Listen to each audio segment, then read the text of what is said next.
kata kuncinya adalah yang pertama pemanfaatan data, analisis bisnis, untuk bisa ditransformasi jadi informasi yang bermakna. Itu udah masuk ranah business intelligence.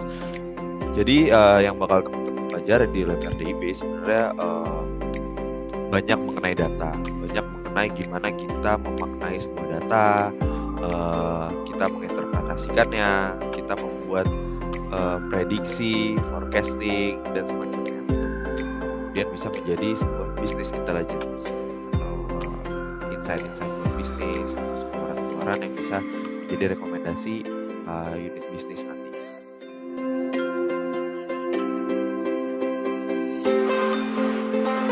Ya, jadi yang pertama ada penggalian data (PDT), terus optimasi kombinatorik dan heuristik (OKH), terus habis itu ada sistem mendukung keputusan (SPK), dan yang keempat ada teknik peramalan atau TOP.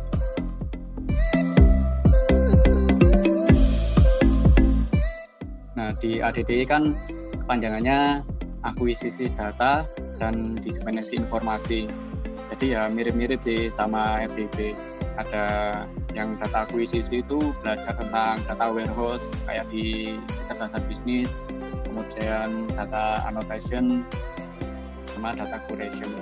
Nah, kalau di diseminasi informasi itu belajar data analitik, ini mirip-mirip KB sama analitik bisnis, kemudian visualisasi, link data, sama NLP.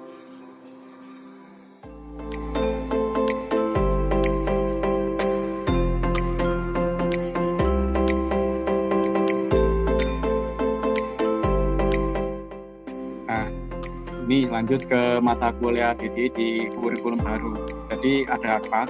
Teknologi database, visualisasi informasi, teknologi web, sama PPA.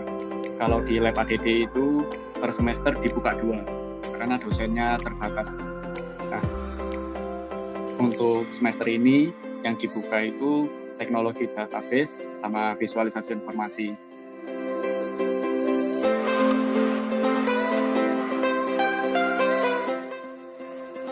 Jadi pokoknya penelitian yang ada di LPC kayak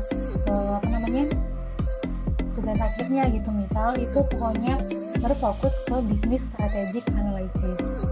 Nah, di sini ada banyak tahapan gitu kan ya. Kita bisa ke bermacam-macam nih.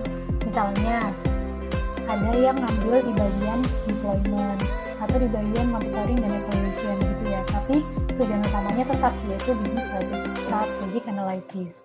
Sementara itu bidang ilmunya itu ada 4 kira-kira. Yang besarnya itu ada Customer Relationship Management, Enterprise Resource Planning, Supply Chain Management, dan Business Process Management.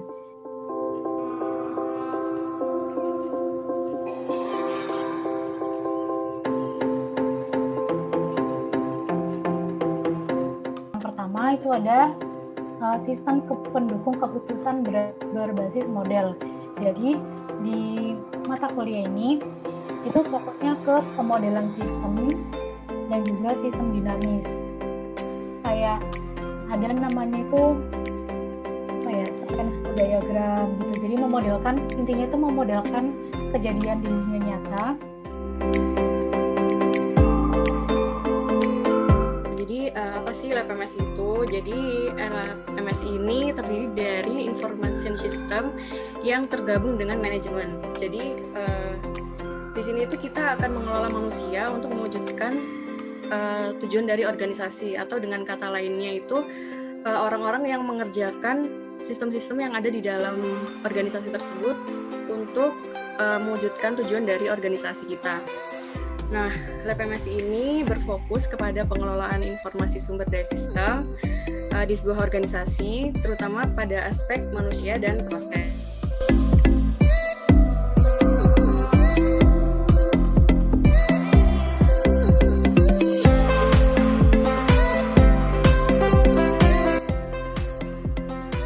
Kemudian membahas tentang mata kuliah apa saja yang di lab MSI, yaitu ada 4 mata pilihan yang bisa kalian ambil nanti di semester 6 dan 7 mungkin ya, semester 5 bisa bilang.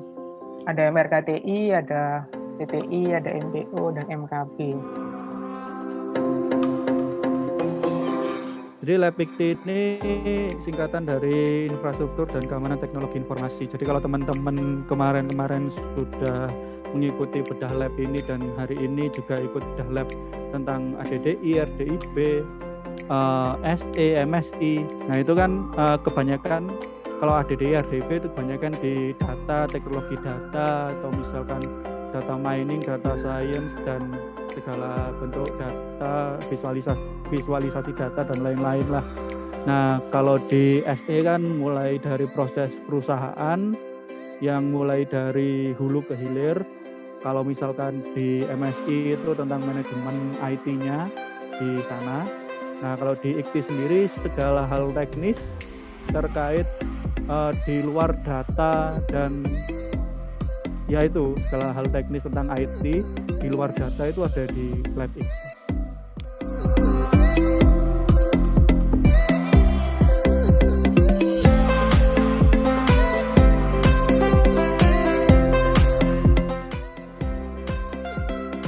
Nah ini untuk matkul pilihan ada Internet of Things atau bahasa Indonesianya Internet untuk segala. Terus ada Mobile Technology atau teknologi bergerak, ada Cyber Security, ini keamanan cyber, ada Digital Forensik, ini forensik digital.